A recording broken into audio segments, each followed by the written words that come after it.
friends, welcome back to Confidence Coffee, where we keep it real, raw, and a little bit caffeinated. I'm your host, Ashley Henriott, speaker, author, and your go-to hype girl for when life feels like a lot. Around here, we talk about things that keep you up at night. Self-doubt, fear, people-pleasing, faith, and finding your voice again, without the fluff.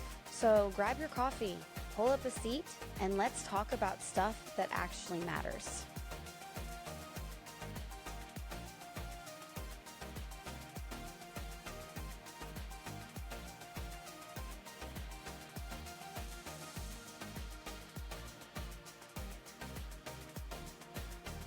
You guys, welcome to Confidence and Coffee. We've got some great guests today. I mean, as soon as we came connected, it was like we knew each other forever. I get so giddy, as you guys know, here on Confidence and Coffee, to have a power couple who helps us and talks to us about relationships. They're authentic, okay?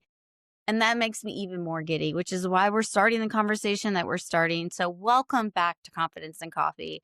I'm so excited to introduce you guys to my new friends, Matthew and Joanna Raabsmith. Did I say your last names correctly? Did. Nailed it. Perfect.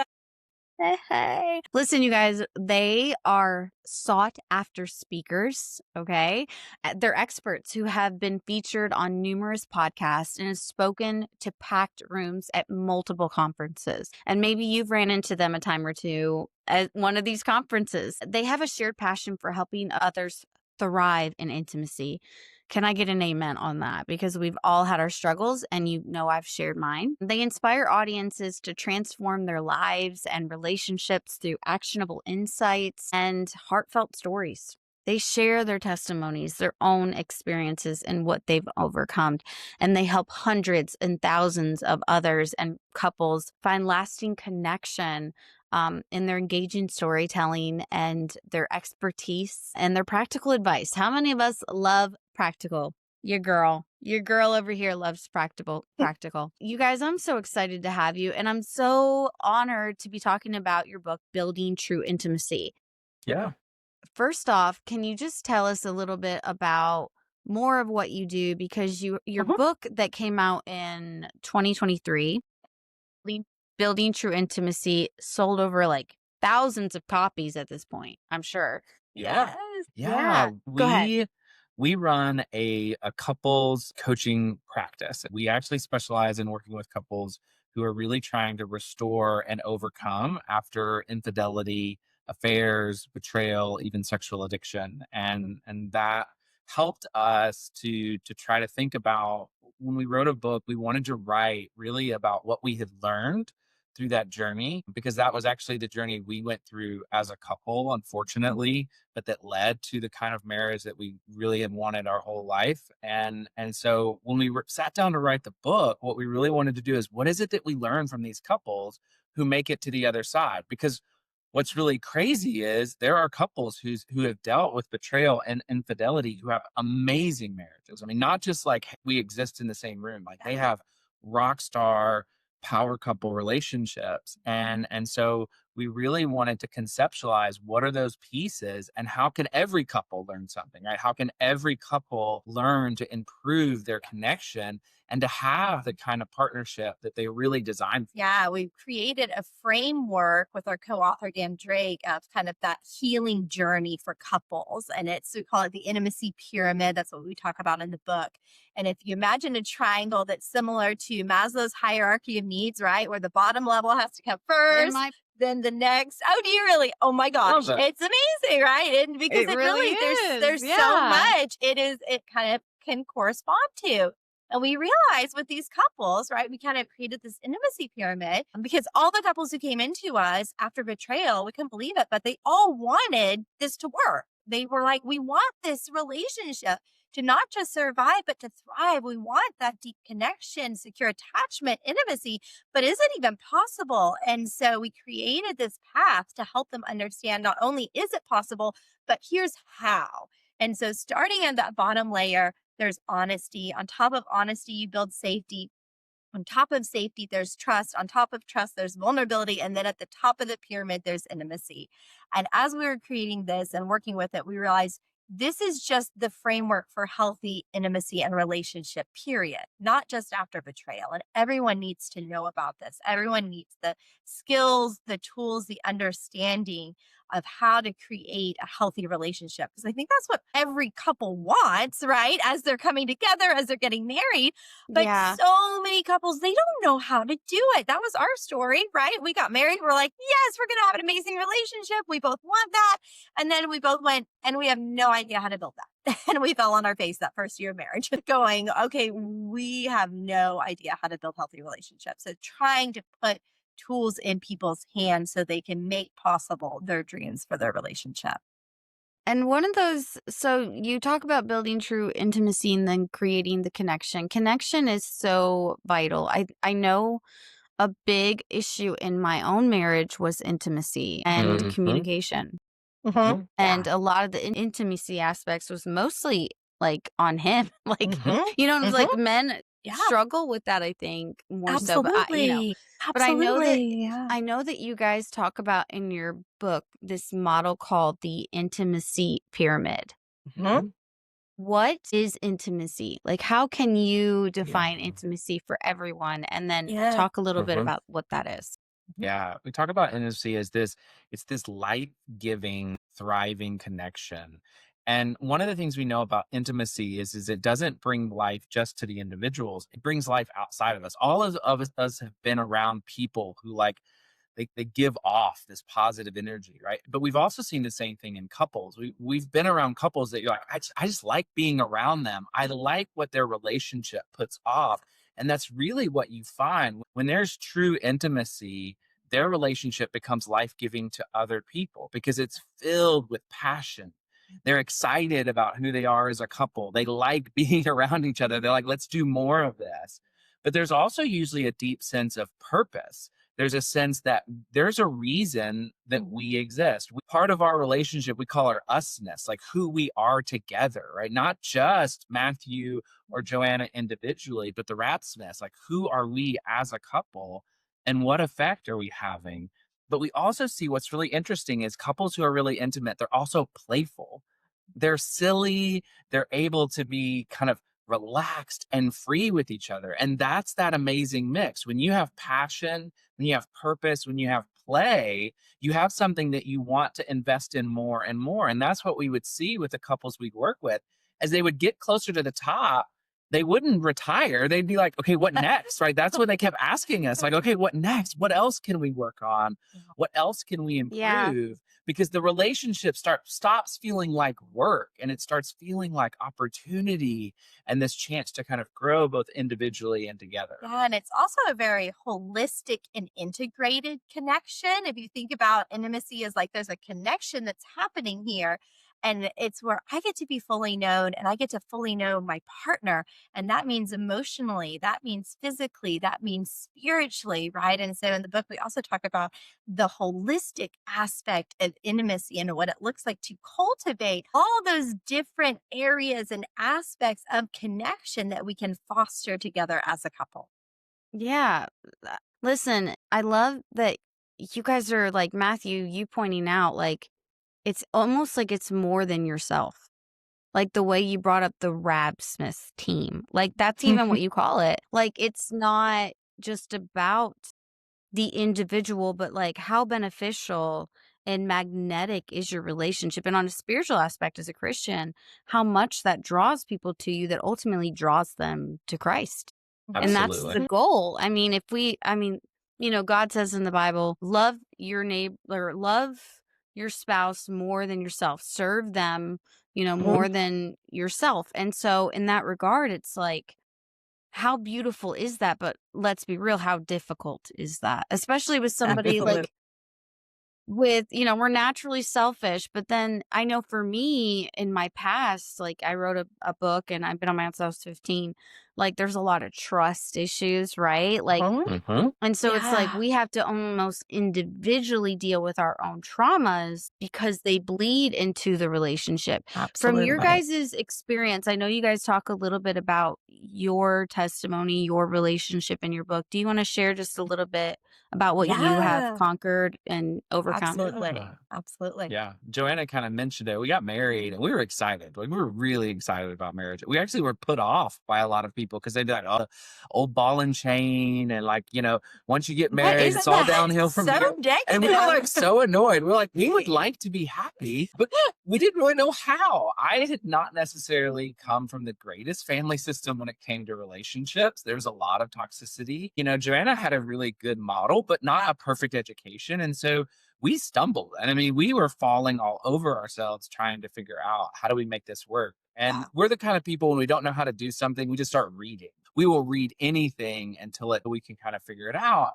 And we searched and we searched and we started to find some stuff that really helped because it helped us identify kind of the way we danced together, the way that we would operate as a couple, and the ways that worked and then the ways that didn't. And that really helped us make some huge strides. And we were pretty sure like once we had that, we're like, nothing can stop us. And we kind of we started moving forward. But what we were finding is we kind of kept hitting this like glass ceiling on our relationship that every time we started to be vulnerable, every time we started to really lean into who we were as a couple, to dream and to really to kind of pursue that intimacy emotionally, spiritually, or physically, we'd always feel blocked. And this went on for years. And Joanna would always ask, like, what is it? What do you think the reason is? And we would kind of talk about it. But what was really happening was I was living two lives. I had a life out in public and that I let people see. And it was, hey, I'm a good Christian. I do good Christian things. I have good Christian thoughts. And then I had this whole second life kind of buried in this basement. And it was all wrapped up in a sexual addiction that I had developed really early on in my life, as early as like middle school, that had followed me for years and years and years. And I always thought that if I was in a good marriage, it would just go away. Like I wouldn't have to worry about it Mm. anymore. And even though Joanna and I had a great relationship, that's not how addiction works. Addiction follows you and it looks for any openings and pain points. And so my addiction became this secret that I was keeping, right? This lack of honesty, and it was preventing us from being who we wanted to be. And sadly, Joanna had no idea. I mean, I was an expert at hiding and lying and manipulating. And so she was living this really hard reality And I of would like, ask questions mhm, and he would lie straight to my face. From my narrative on relationships and marriages where we had the same goals and values, you would never do that. Right. And so I would take what he would say at face value and go, okay, I guess that's not the reason. What else could it be? But I kept searching and couldn't figure it out until it's actually when I started my master's degree in marriage and family therapy that I went to my first class, Shame and Guilt. It was a 2-week intensive. That's a really fun 2-week intensive if anyone, ever is bored. And so as a part of that course, an anonymous pastor came and gave his testimony of his journey of healing from sex addiction, getting into recovery, getting sobriety, and healing his marriage. He talked about the relational dynamic and what that looked like. And as he was sharing, my gut knew immediately, this is it. This is absolutely what I'm experiencing. This is the thing that is keeping us stuck. And so as he's naming all of the steps he took, the resources, I'm like scribbling them down in my notebook and went home and finally confronted Matthew. I kind of shared what the pastor shared in the class, thinking like at some point maybe he'll come clean. Oh, nothing. And so I finally asked him point blank. I was like, are you struggling with this? Is this what is keeping us stuck? And what Joanna hadn't known was about 2 months earlier, I had really started to realize this is the thing. This is what is keeping us from what we want. It's what's making me miserable. It's just killing my life.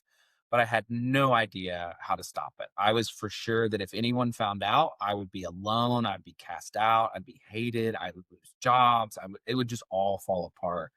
And I remember praying and saying, God, if there is a way forward, if you would just show me a path, I'll follow it. I just need to know what it looks like.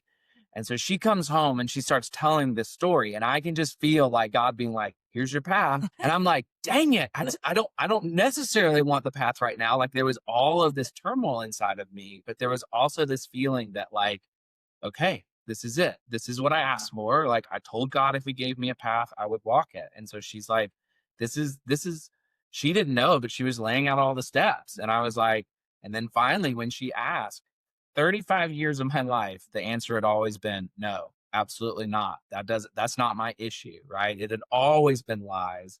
And out of my mouth comes, yes, yes, it is.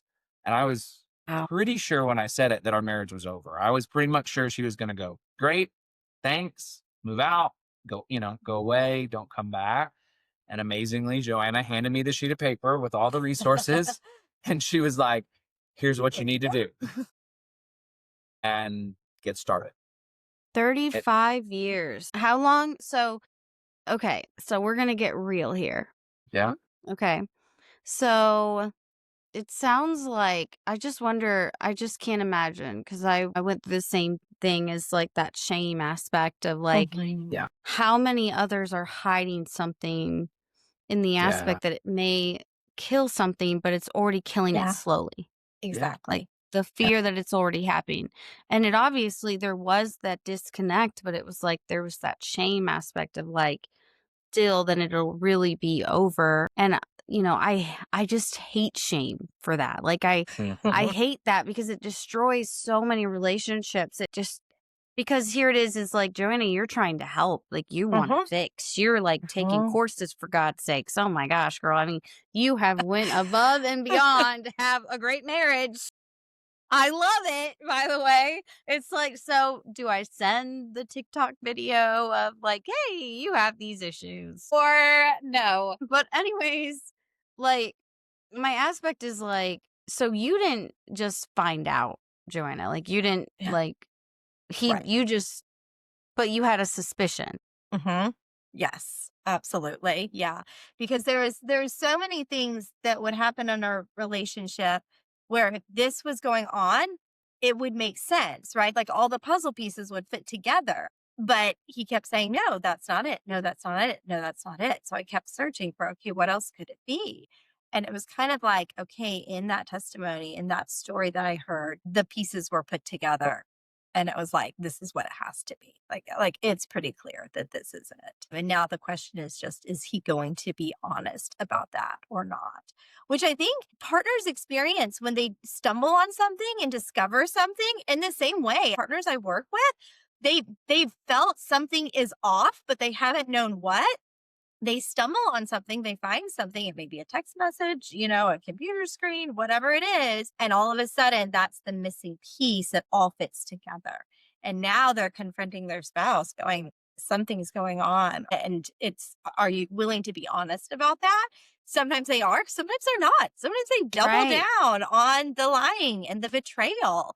And that's so hard, especially when you do have that full picture. I think it's more common that they do that. I think it's almost like they have to get caught, which is really, it just even destroys trust in the relationship even more so. Absolutely, it does. My thing is like, there was a lot of betrayal in my marriage. Like we separated for a year. And we're still working it out. Trust takes time. But like, that was the biggest thing for me was like, am I always going to have to catch you? Yeah. Am I always going to have to live in this exhaustion? Right. Of having to like ask questions a certain way. Yeah. Absolutely. Like I don't want to be with somebody where I feel like I have to go through their phone or ask like calculated questions. Absolutely. There's no intimacy in that because there's no safety. There's no trust. Exactly. There's no honesty. So it's like, yeah, Joanna, I would love to know if you're comfortable. I mean, you can't offend me if not, but like, what were the signs where you were getting suspicious? And Matthew, after that, I want to know what gave you the freaking guts and the boldness to just tell. I mean, that's not common. That's like not a common thing for you to, there's a lot of years of not being honest. At one moment of being honest came after years of gaslighting. Because we would have conversations about intimacy. One of the things that would happen, you talk about shame. So I would act out sexually, and then I, in my shame, wouldn't want to be close to Joanne. And so, Yes. we're like newlyweds. We're like a year in our relationship. She would come and cuddle, and I would be like, my stomach hurts. I don't feel good, right? Yeah. And she'd be like, what are you talking about? You don't even want to be around me. You wanted to like be And all then over it me makes Joanna yesterday. almost feel like, wait, is there something Exactly. wrong with me? Yeah. Am I not doing something? Yeah. Am I not pretty Yes. enough? Like, and then you're battling with your own insecurity that was created within the lack of intimacy. It just is like, Yes. Absolutely. And for the longest time, like, it was hard for me when I entered in recovery to use words like gaslighting and manipulating, because I would always think that's not me, right? I'm protecting. The lie I would tell myself that's was that what I'm my protecting husband told me. He's her, like, well, I'm right? just trying to protect you. And I'm like, Yeah. Right. that's That's stupid. not actually, it's the opposite. It is. It's the opposite. But that's what shame does. It makes us stupid, right? Shame makes us Yeah. think that the things that we're doing are helping and they're hurting. And so Yeah. That's why on the pyramid, honesty comes before safety, right? You are not protecting me. You are not building any kind of safety if you are If not there- 100% honest first. Yeah. It's impossible. It's Right? impossible. And even if the honesty is hard and it hurts and creates pain that I have to heal from, that's the only path to safety and trust. Right? Yeah. It's the only option. So so there was, like Matthew said, there was all of these, especially like the emotional and physical intimacy, that pieces that didn't match up. Like you said, like one day it'd be great, we'd be connected, it'd be wonderful, and then randomly the next day he'd be shut down, he'd be withdrawing when I would try to come close and connect. Or sometimes he would get really angry and really out of control to kind of push me away.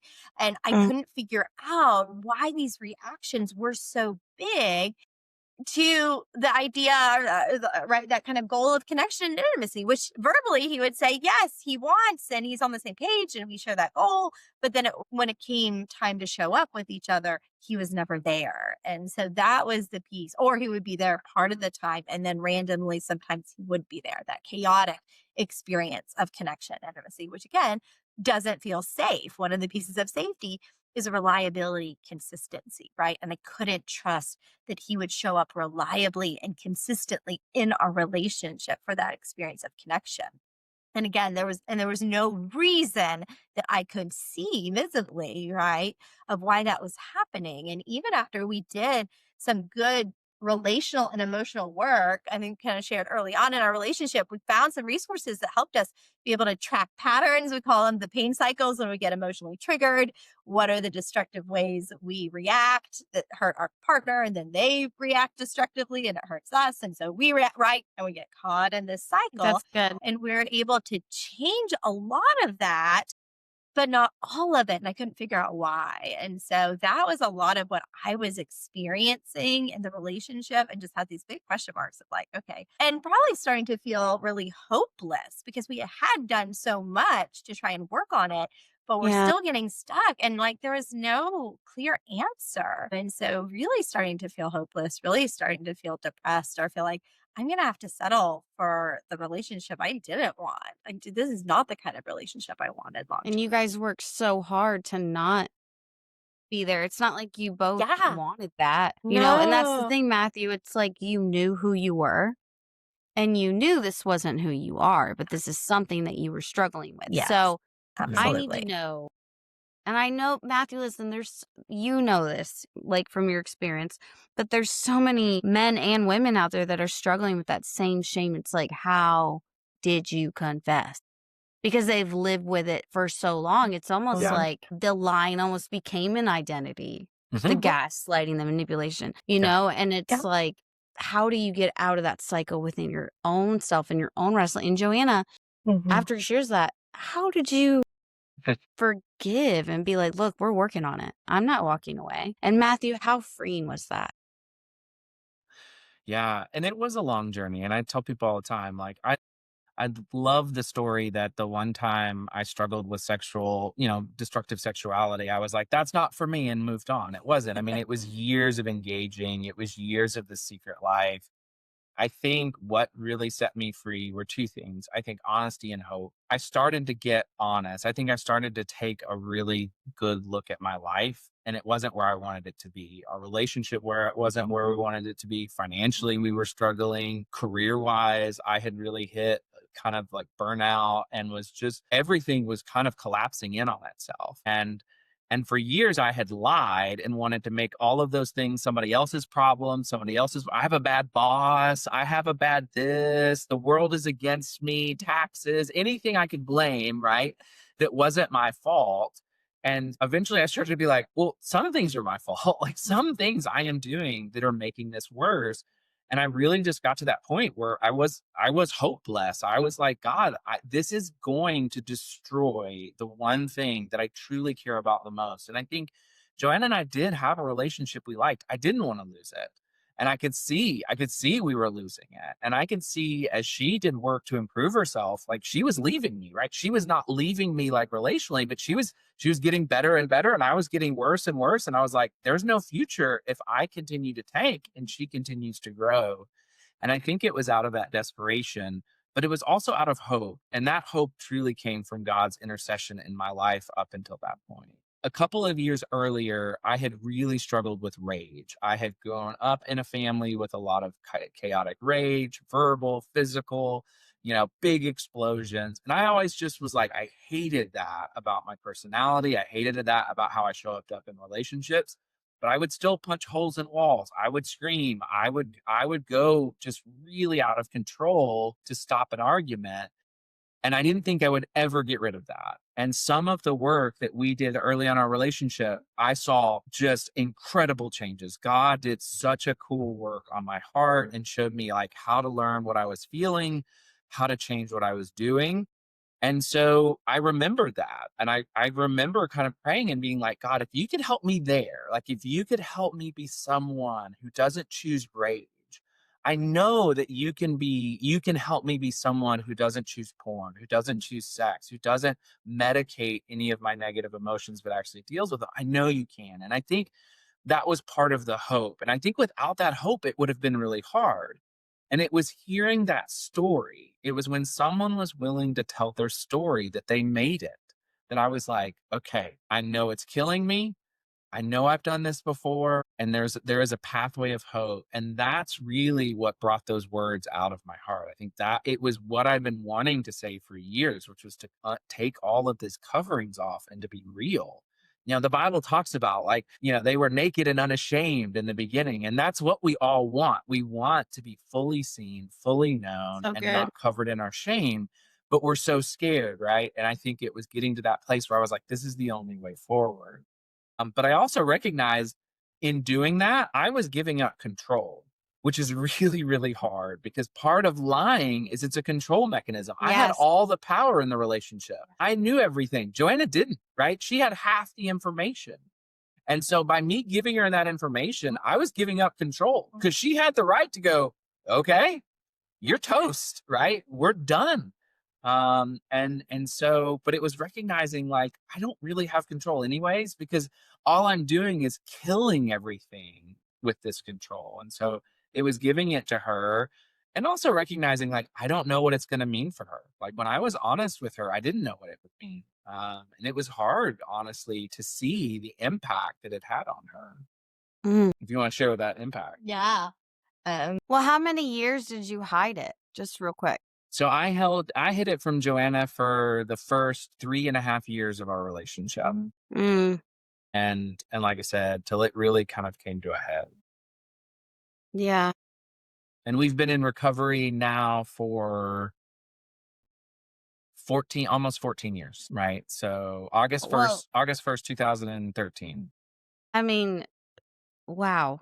I mean, first off, I do want to say that, Matthew, that's bold. And I know that takes a lot of courage to confront yourself like that. But in you doing something so bold, like I wish we could almost reframe, like when you're living with that kind of shame, that it's not that you're going to get more shame, but like we're going to be freaking proud of you. Like, we're going to be proud of you for coming out about something that is so shameful and so it steals away everything. And for anybody that's ever hid something or dealt with shame, whether it was done to them or something they did or something they're doing, from a grace aspect, a grace standpoint, because Joanna, Matthew, like, and I, like, a lot of people have experienced a lot of people going through something like this, especially with addiction. Can I just say that, like, I'm proud of Matthew, and I know that you guys would be proud of people to be like, that's literally half the battle is like just overcoming that kind of fear and understanding that there are arms that, like, even though I'm sorry, I'm getting on a tangent. Even though we have the right, Joanna, to be like, no, we're done. We have every right. Jesus had every right to not take our sins on the cross. He had every right to not forgive us or love us. And he's like, now that you've come to truth about everything that you've done and the shame that you've lived in, hey, I was waiting just to embrace you.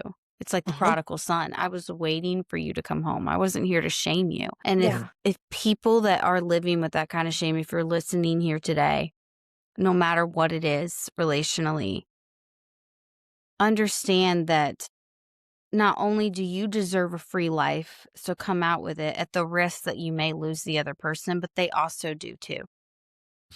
Absolutely. Absolutely. And So, there's no Joanna, way, I was like, there's no way to, I think you talked about earlier, right? How just by keeping it hidden because of that shame, it doesn't keep the destruction from happening. All of the destruction is still going on. those little the pain triggers that you were talking about. Yeah, they're still It's like I call those the happening. little foxes when I read about them. Like, oh, those are the little foxes that God talks about in the Bible. Yes, exactly. And so going, okay, and as long as you keep it hidden, the destruction is going to continue. It's naming it that actually gives you the power to stop that behavior without being willing to step out, name it. And Brene Brown talks a lot about vulnerability and shame, right? And she says that by speaking it, that's actually what starts to kill the shame that's so painful. And so that honesty stuff, it's not just important for the betrayed spouse or even the relationship, it's important for the betraying spouse to be able to start to heal from their pain and their shame through this step of honesty. And what I didn't realize was by hiding, I was preventing myself from ever feeling chosen because I wasn't actually letting someone choose me. I was letting people choose a protected mask version of me. But the real me, the full me, wasn't ever feeling chosen. And it wasn't until I was honest and I gave up that control and I said, I'm going to let you choose me, knowing everything, knowing you might not, and some people might not. But what's amazing is in my life, I get to feel that now. I get to feel chosen in my marriage. And it's an amazing feeling. And that was a gift that I got to give myself. And so when I'm working with guys all the time, I'm like, do you want to feel chosen? They're like, absolutely. I was like, well, then you got to give up. You got to start being honest because that's when people get to go, I know you and I still want it. I want all of you. I want everything because I know truly who you are. And so that is that gift. Like you said, I think sometimes people think that, I have to be honest because it's the right thing to do and it's what I'm supposed to do. But instead of like, God is giving us honesty as a gift so that we get to feel chosen, we get to feel accepted, we get to feel known and loved. And it's not a punishment. And so that's been the big turning point for me. It's like honesty doesn't feel like a punishment. I'm like, oh, okay, I got to go be honest because I got to take my medicine this week. It's like, where's my chance to be honest? Where's my chance to be real? Where's my chance to be fully seen? Because that's where I'm going to feel most love. Wow, that gives me goosebumps. That is so good about the opportunity to be chosen. And don't we all naturally desire that? And isn't that the enemy to try to keep us from something God gave us the free will to have? Absolutely. It's phenomenal. I've never heard it said that way. That is so good. And Joanna, I'm curious, like in regard of like you choosing him, right? Yeah. How did all of this impact? Like, tell us from your experience. I mean, because I have no words. I wouldn't even know how to ask a question to be in the position that you were in. Absolutely. It was, it was a mix of emotions, that's for sure, right? There's obviously the deep pain and grief and sense of betrayal that, like, okay, not only do I finally know this thing was kept from me. And not only that, but this manipulative narrative was fed to me to keep me Yeah. from discovering that thing, right? So there was so many layers of the pain, the betrayal, the grief that were like hitting it, and honestly, not even fully sinking in for months and years after that as I sorted through kind of healing from that experience. At the same time, there was this weird sense of relief and validation. I'm like, okay, I finally know what the thing is. I'm not crazy. I'm not crazy. There's nothing wrong with me. Exactly. So I was like, yeah, thank you. We can both just like name it. I've been trying to say it for 2 years, but you're right.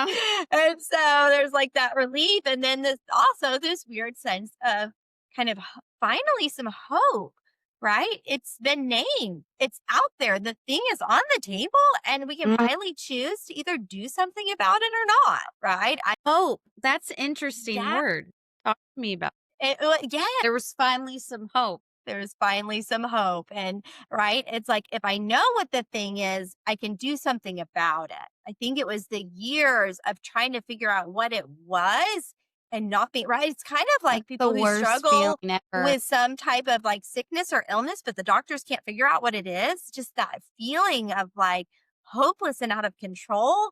And even if I get a tough diagnosis, maybe, but I actually know what I can do, what the possibility is, or what that treatment path is that can get me to kind of healthy or whole or thriving. And so it's kind of that sense of like, as hard and painful as the truth is, I finally have some power and control over which direction we go. Now, relationally, it's going to take two people, right? And so I was pretty clear early on up front around, right? I love that, like that choosing and choosing Matthew and choosing the identity God has for him. That's who I chose, Yeah. right? Well, I Like, bet you even just him I mean, I can tell. I interview a lot of couples and disclaimer, I can tell when they're saying they're healed, but they're not. You can just see their whole chemistry, their whole dynamic is like they're still working through some Yeah. stuff, but they really want to be almost, Mhm. and they're being driven by that wanting to be rather than totally. actually looking and being. And you Yeah. guys are like the energy, the chemistry, the equalness between you two is so beautiful. Thank It's you. a beautiful thing to see the humility, but like Matthew, how you're just holding her up. Like I'm just watching you, and I can tell how confident, Joanna, you are to be like, yeah, I'm speaking. Like, look, I got something to say.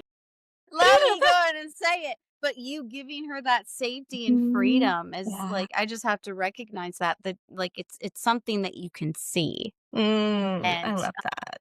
That's it's so refreshing. Yeah. That's Sorry, I so got off on cool. that. But I love it. Joanna, yes, go ahead. Matthew, you were choosing Matthew. Yeah. And I think that clarity, and when I work with partners, right, like giving them the space and the freedom to be assertive and have boundaries and be very clear around what I'm okay with in this relationship and what I'm not okay with. And if you choose to bring the things in that I'm not okay with, that means there's going to be distance in our relationship, right? And so there, even as I was saying, you know what, I want to stick it out. I want to try and work on this. I want to see how you choose to show up in healing and recovery. There was kind of a step back for a period of time, right? To go, you're not healthy to be in any kind of intimate, close relationship right now. I need to step back and give you space to work your recovery and to make your choices apart from me, a little bit apart from our relationship. So I can see if you choose to step into that identity that God has for you. And if you are willing to do the work to do that, then there's a possible future for us moving forward. And so it was a awkward period of time in the beginning, right? Because we're still working together, going to school together, living together. All of those things are continuing as there's this like kind of weird step back in relationship and distance at the same time. It's hard. Yeah, it's very it hard. really It is. was all, and Mhm. it was a long season. I mean, It was, it didn't yeah. happen overnight, and I had to do because Mhm. I had put it off. I had just kept saying it'll go away, and it didn't. And so I finally was faced with that reality, and I was really thankful because one of the things that Joanna did was she was assertive and she was honest, but she wasn't controlling. She was very clear about like, this is your journey. One of the things that we see couples get into all the time is they try to kind of do each other's work, right? So You mean they you try know, to become their Holy Spirit? yes. And it's really tempting because, So tempting. you I'm know, like, let me tell you what's wrong with you and what to do. I'm working on that. Totally. Transparency. and half the time they're right. We have couples come into our office and they're like, Absolutely, no, I'm right. I'm spot like, on. you're right, but that's not your job. Your job is not to be their parent. Yep. Your job is to be their partner. Yep. And if Yeah. you do their work for them, you become their parent and you will have a child in your relationship, but not the good kind, right? Not the kind of child you want. Yeah, absolutely. And ultimately for my partners, they get there pretty quickly when I show them the pyramid, right? And I go, okay, if their recovery and their sobriety hinges on you dictating it all for them constantly, how safe are you really going to ever feel in this relationship? And they're like, not safe Wow. at all. Yeah, it may kind of work, right? But not really, and certainly not long term. And so being able to trust that, wait, you're going to make healthy choices, even if I'm not controlling them. That's what safety is, right? That's where trust gets built. And so it is that kind of letting go, not losing your voice, not right. You still get to be assertive. You get to be honest about your experience of them in the relationship, but ultimately, I can't be the one making this decision. I have to trust that you are making fully empowered decisions for yourself. And that's so key because Joanna didn't step over into my side of the fence. Like she didn't step over into my yard, figure out what I wanted my yard to look like. And what I realized was that my addiction tore apart my integrity. It kept me from who I wanted to be and who I was showing up to be a part. And so what I wanted for my life was to be who God made me to be, who I liked being, who I really felt was at my best. And I got to see addiction as the enemy to that. And instead of having Joanna do that for me, I got to decide, who do I want to be as a person? How do I want to show up? And that then became really like, that's what I get to choose in relationships. And where we see couples thrive is when you have two individuals who say, I'm working on being my best self.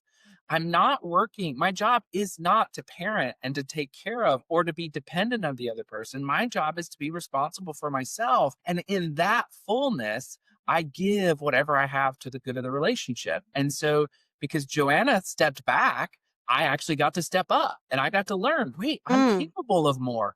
I don't have to act out. I don't have to run all of my problems to porn and distractions and food and all of the different ways I was trying to medicate my emotions. Like I learned I can deal with my emotions. Like first I learned I had them, right? Which is what a lot of guys have to realize. Like you do have emotions. Sorry, we all get them. You don't get past. Like being male doesn't mean you don't have emotions. Sometimes you have actually more emotions than your wife does. Right? You've just been, shoving them down for so long that it's now built up. But then I learned this awesome thing. I could deal with my own emotions.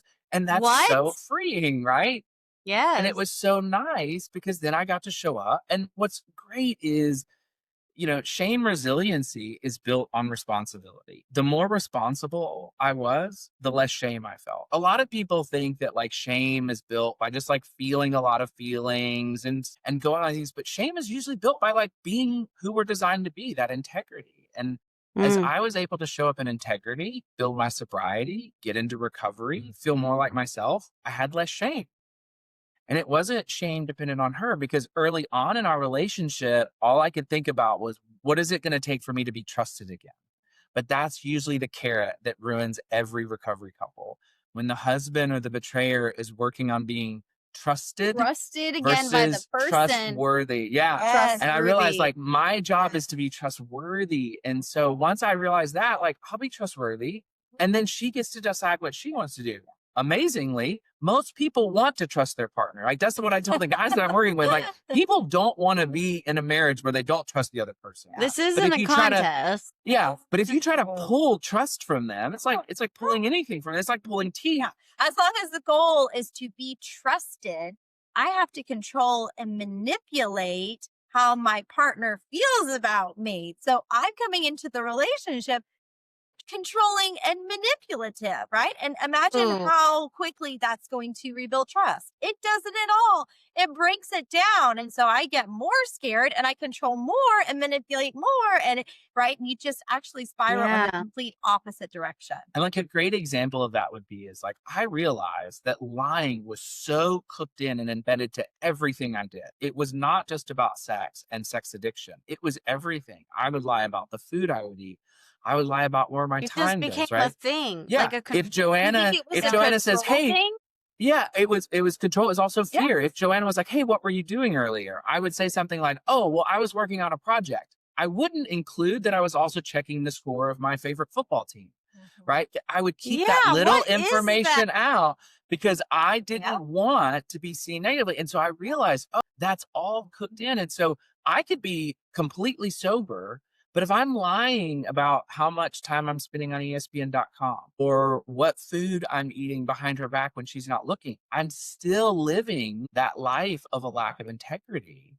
And I'm not actually giving myself the chance to be free. And so that's really what the process, and it takes years. I mean, it took me years to realize how embedded these habits were that I had just developed day after day after day. I would practice 100 times. And so you have to practice not doing it. You have to practice being honest and vulnerable and kind of stepping out. Yeah. What's great is that when you do that, you get the experiences that you're going for. As I became more honest with Joanna, I actually experienced her as more gracious because she had more opportunities to be like, okay, that's no big deal. You had an extra cookie last night. Like, it's fine, right? Like, and you got to experience, like, the realness of people and the incredible heart. And what we've been amazed at is the number of couples, and especially, and I want to speak to the partners, we have seen so many betrayed spouses who have so much grace, so much forgiveness, so much patience. Years. We've had couples. I've worked with betrayed wives who've waited decades for their husbands to get their act together, and they still show up in the relationship. And so there's this idea, I think, that there's no grace in this relationship. I have experienced more grace than I would ever imagine, and probably even deserve for a lifetime for Joanna.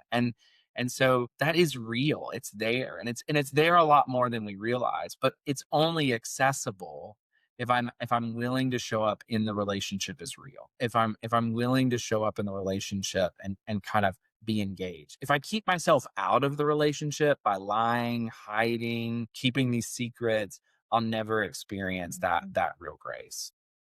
Joanna, tell me about your side of things. Like, what did it look like for you to step back? I feel like just because that's another form of surrender.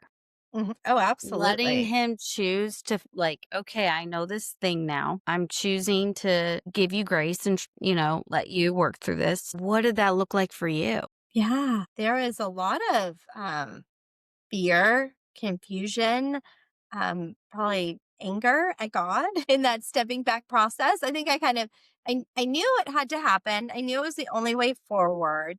I think my gut told me, like, if you control any aspect of this, you will never be able to trust him again. And so I really knew, like, from early on, I needed to step back and see what he was willing to do. But there was, a lot of what we didn't share a lot of our early history, right? Relationship history. But from our first date to getting engaged, it was 2 months.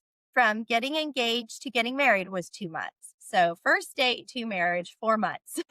So we had a very fast early relationship. And a lot of that was because we both felt a deep, I think, sense from God that he was calling us together and he was going to do something with our relationship together. Right. And so it included me dropping out of law school to attend now seminary with my husband. Right. So whatever my path was, it was like completely 180, headed in a new direction. And that new direction was very much tied up with this person. And so in this moment of betrayal and stepping back, I wasn't just stepping back from Matthew, from our relationship. I was stepping back from my whole purpose and direction in life, right? I didn't know if we would ever do ministry together, if we would ever help marriages together or service pastors together in churches, or right? Like all of that dream, all of that calling, like it just disappeared. And so I was stepping back from everything that I knew in my life, in my world, in my reality. And so it's stepping back and stepping into this waiting period Mhm. of like, what is Matthew going to choose? And also, what the heck are you doing, God? Right? Like, this was not the plan. I took all these giant steps and giant leaps of faith because I thought you were giving us a clear Come on. vision, and that is clearly not what's happening anymore. Right? And so it was just like this huge tornado hit every aspect of my life. And and all I could do was wait. And so that was a very uncomfortable time period. Thankfully, I was starting a master's degree, and that took up a lot of hours of the day, which meant less time to just think about the mess that my life was currently. So that was kind of helpful. But yeah, it was a very uncomfortable time. And even as we were starting to heal and we kind of had a vision of like, okay, yeah, I think we're going to make it. I think we're going to make this thing work. It was still a lot of waiting to see like, but God, like, what do you have for us now? Because the vision we had early on, it doesn't feel like you're calling us to that anymore. But there's a lot of sadness and grief around the loss of that. And we don't know what is coming. And so I think then even for us, we entered a season of waiting and searching and wondering. And so it was a long, many, many, many years in this recovery journey, personally as a couple, and then ultimately to get to the place where we really do feel like God has restored our purpose and his vision for our relationship and the ministry he wants to do with it. Well, and Yeah. if I can, I just was going to, it's really cool how God interceded in that. So, because we were in this place where we were better, but we were kind of like, what are we going to do? And I wasn't really keen on being the guy who was going to get up and talk about sexual addiction and pornography and be like, that's my story, right? Like, it's not necessarily I'm so the thing. ready to tell the right? world. Who can I tell? No, But we had a sense that like we knew God wanted to use this, and we started working with some couples. We started helping some people along the way, but we wanted it to be bigger. We weren't sure what it looked like.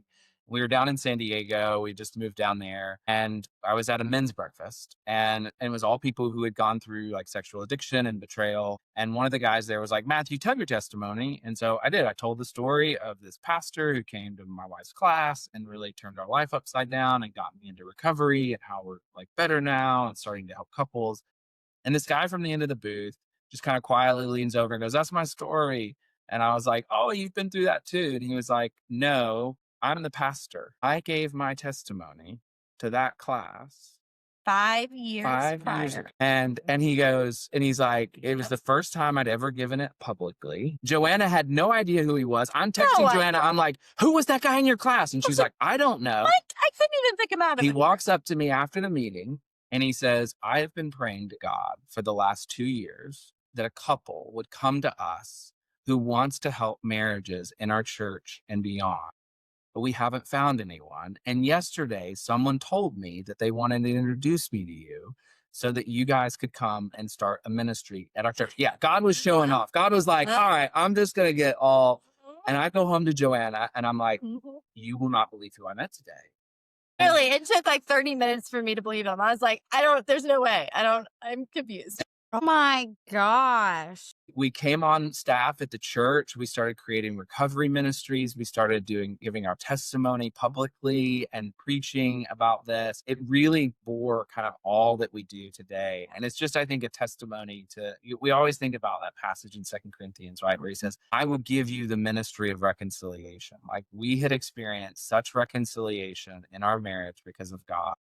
And then he just was like, here's the ministry of reconciliation. Here's the path that you're going to take now. And we'll be honest, like we didn't want it to be this story. Like we weren't necessarily like, this wasn't the story we wanted to tell, but it is the story and it's our only story. And it's amazing how God has been so faithful in it and continues to be faithful. And that's what we really experience. And that's the gift, is that like, even when I'm unfaithful, like when I'm not doing everything perfectly the way I want to do it, God is still showing up in our lives. He's helping us to grow. He's helping us to be a better couple, to do the work. And it's always been worth it. It's always been a gift. And so I think we love to share that with people because we want them to know like God doesn't give up on you, even when you're in your healing journey. Like he's Come continually on. showing up in those ways. And so Well, I'm going to say I've never said this, and I've been doing this for 5 years, but you guys are some of the best marriage coaches, speakers, and I've heard Gary Chapman, nothing again, like I've heard them all, right? I'm having Emerson from Love and Respect speak on yeah. here next week, right? Nice.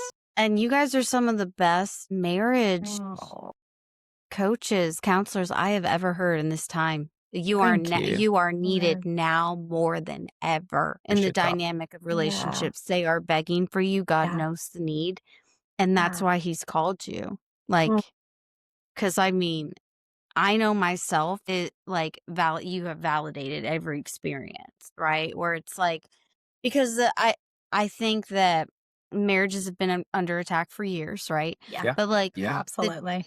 we're discovering so much more in-depth trauma and cycles Mhm. and addictions, and we're talking about it Yes. more in the church than we Yes. ever did before, right? There was Yes. shame ran the church. Let's be so for real, Yeah. right? Mhm. Yeah. And Absolutely. so the issues weren't really talked about. It was so surface level, and you guys are bringing in this raw aspect that it's validating so many couples to be like, so this is what real hope looks like. Not Mhm. commercialized, Yeah. not fake, but Yep. like the real Absolutely. hope and restoration. And you Yeah. guys are giving it in such a practical way, such a validating way. I mean, I'm serious. I don't say this lightly. Like, I think you guys are magnificent. I want your book. I want it. I want your coaching. I'm literally the whole time, I'm not even going to lie. I'm like, I'm going to edit this podcast immediately. I'm going to send it to my team and I'm like, babe, you should hear this episode I did. They're so great.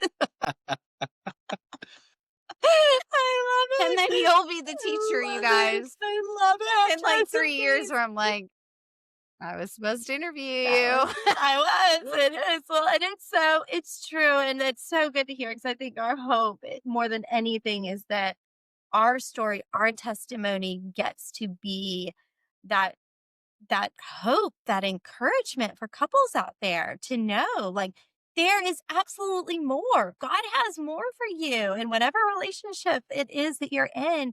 And it's possible, right? Like we have walked Yeah. through the journey. We walked so many couples through the journey that most people would look at their story and go, it is not possible. Yeah. There's no way. Just give up and start fresh, right? Like the stories that we have heard, people would not believe it if they saw the couple today. The happiest, most excited, passionate, thriving couples have Yeah. stories that Well, we right, live in a have treated society that. that because I have a word every year. Like God gives me a word every single Yes. year, and He Love acts it. on that word. Let me tell you, like He teaches, walks me Amazing. through it.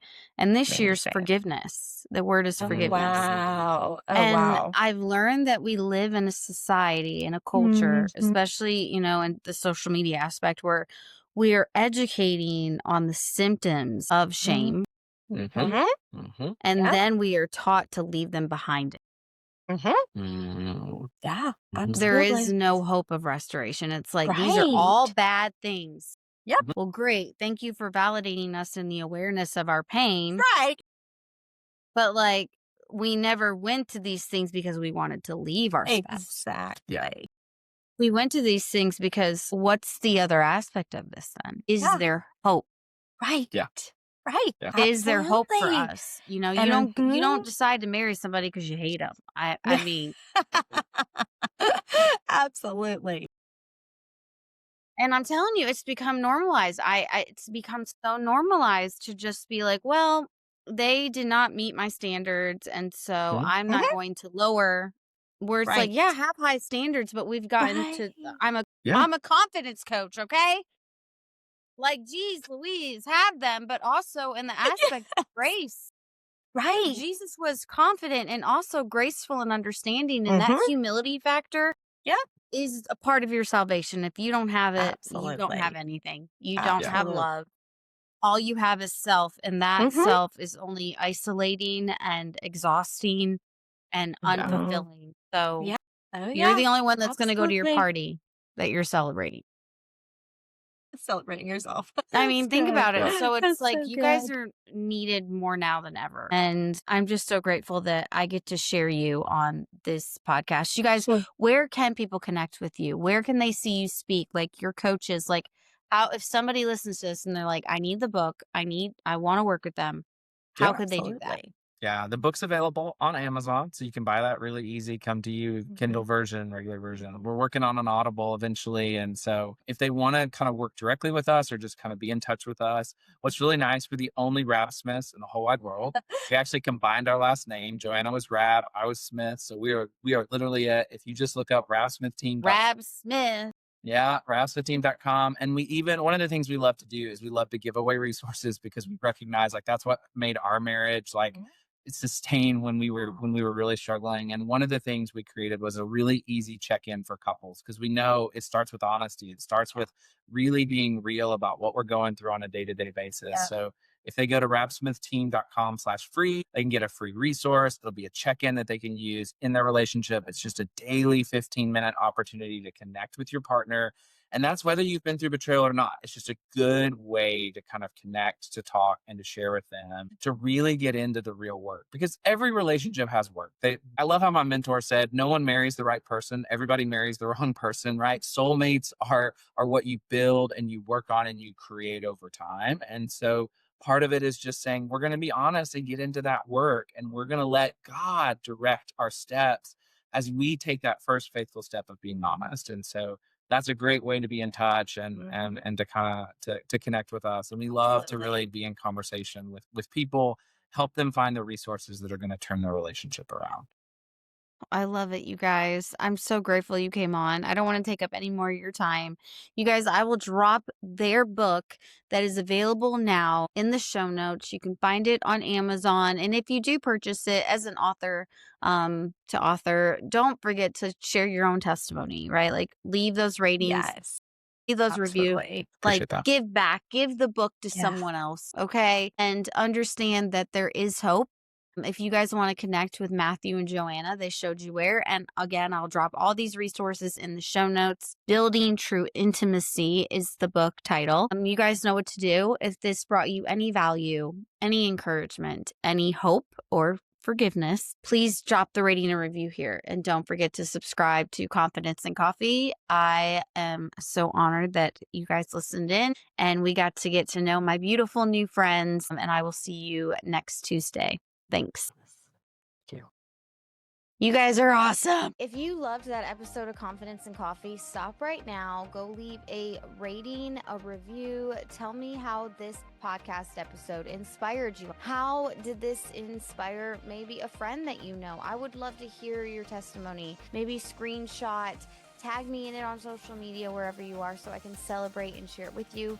These ratings, these reviews, your subscriptions to the podcast on YouTube and anywhere you listen is so helpful to get this community growing, to get this message out. It takes you 2 seconds to make such a huge impact, so don't forget to do that. And I will see you next Tuesday on Confidence and Coffee.